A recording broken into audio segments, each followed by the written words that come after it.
એક રાષ્ટ્ર એક ચૂંટણીને ગુજરાત સરકારનો સંપૂર્ણ ટેકો. નાયબ મુખ્યમંત્રી હર્ષ સંઘવીનું નિવેદન. કહ્યું, એક સાથે ચૂંટણી દેશના હિતમાં, લોકોના સમયની થશે બચત. રાજ્ય સરકારની જેપીસી સાથે મહત્વપૂર્ણ બેઠક પૂર્ણ.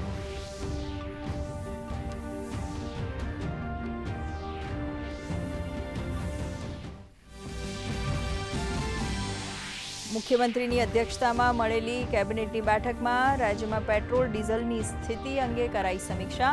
પ્રવક્તા મંત્રીએ કહ્યું, રાજ્યમાં ઈંધણની સ્થિતિ પર સરકારની નજર.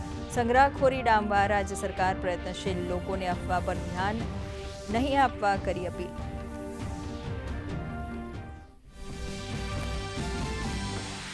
મોરબી સિરેમિક ઉદ્યોગને મળશે બુસ્ટર ડોઝ. સિરેમિક ઉદ્યોગને મળશે પીએનજી કનેક્શન. પ્રવક્તા મંત્રી જીતુ વાઘાણીએ આપી માહિતી. તો ઇલેક્ટ્રિક વાહનો માટે લોકોને પ્રોત્સાહિત કરવા સરકાર પ્રયત્નશીલ. ચાર્જિંગ સ્ટેશન બનાવવા સરકાર ઝડપથી લેશે નિર્ણય.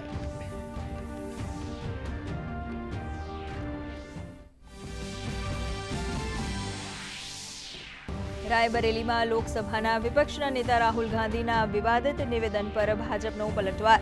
ભાજપ નેતા અનુરાગ ઠાકુરે કહ્યું, કોંગ્રેસે હંમેશા બંધારણ અને લોકતંત્રને પહોંચાડ્યું છે નુકસાન. તો નાયબ મુખ્યમંત્રી હર્ષ સંઘવીએ કહ્યું, રાહુલ ગાંધીને બંધારણ કે દેશભક્તિ સાથે કોઈ લેવા દેવા નથી. પ્રધાનમંત્રી નરેન્દ્ર મોદીએ ભારત ઇટાલી સંબંધોને વિશેષ વ્યૂહાત્મક ઊંચાઈએ લઈ જવાની કરી જાહેરાત. કહ્યું, પ્રધાનમંત્રી મેલોનીના નેતૃત્વમાં ભારત ઇટાલી સંબંધોને મળી નવી ગતિ. બંને દેશો વચ્ચે 2029 સુધી 20 અરબ યુરોના વેપારનું લક્ષ્ય.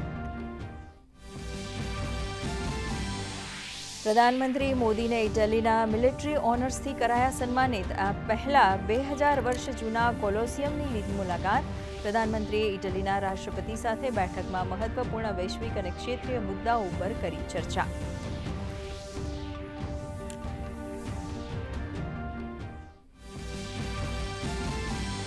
નીટ યુજી પેપર લીક મામલે કોર્ટે 5 આરોપીઓને 2 જૂન સુધી મોકલ્યા ન્યાયિક કસ્ટડીમાં. તો શિક્ષણ મંત્રી ધર્મેન્દ્ર પ્રધાને નકલી ટેલિગ્રામ ચેનલો સામે કાર્યવાહી કરવા આપ્યા આદેશ. કેન્દ્રીય સુરક્ષા અને ગુપ્તચર એજન્સીઓ પાસે પુનઃ પરીક્ષાના સુચારુ સંચાલન માટે માંગ્યો સહયોગ. રાજ્યમાં ગરમીનો પ્રકોપ યથાવત.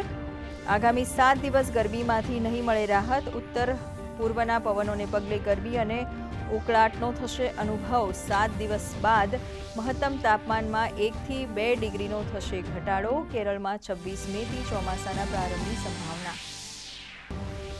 ગુજરાતી ફિલ્મ જગત માટે ગૌરવની ક્ષણ. છેલ્લો શો ફિલ્મ ફ્રાન્સમાં લા ડેનિયર સીન્સ નામથી થશે રિલીઝ. વૈશ્વિક સ્તરે ડંકો વગાડ્યા બાદ ફિલ્મ ફ્રેન્ચ દર્શકોના દિલ જીતવા તૈયાર.